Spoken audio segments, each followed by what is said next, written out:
শুক্রবার রাত 8:30টার দিকে যুবককে কুপিয়ে হত্যার পর দেশীয় অস্ত্র হাতে দৌড়ে পালায় কয়েকজন যুবক।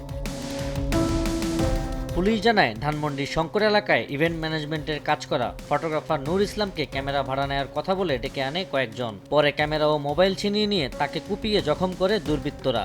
স্থানীয়রা উদ্ধার করে বাংলাদেশ মেডিকেলে নিয়ে যায়। অবস্থার অবনতি হলে ঢাকা মেডিকেলে নেওয়ার পর চিকিৎসক মৃত ঘোষণা করেন। ছিনতাইয়ের উদ্দেশ্যেই এই হত্যাকাণ্ড বলে জানায় পুলিশ।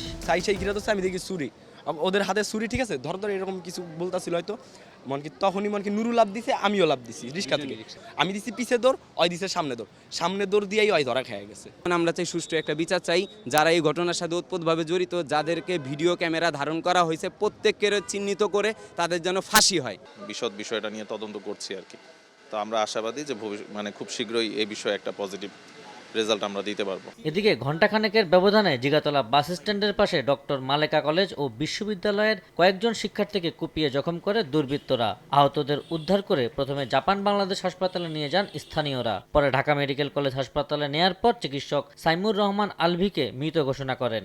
যাতে এই জিনিসগুলা প্রতি দৃষ্টি দেওয়া হয় এবং যারা এই ঘটনার সাথে যুক্ত আছেন তাদেরকে দ্রুত আইনের আওতায় আনা হোক। বিরোধের জেরে যুবককে কুপিয়ে হত্যা করা হয়েছে বলে ধারণা করছে পুলিশ।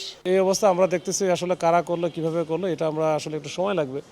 এরপরে আমরা হয়তো বলতে পারবো যে এরা কারা ছিল বা কি কারণে মারছে, এর পিছনের ঘটনা কি আছে, এটা সবই হয়তো বা তদন্তে বেরিয়ে আসবে। ময়না তদন্তের জন্য মরদেহ দুটি ঢাকা মেডিকেলের মর্গে রাখা হয়েছে। আবু সাইদ নিশান, সময় সংবাদ, ঢাকা।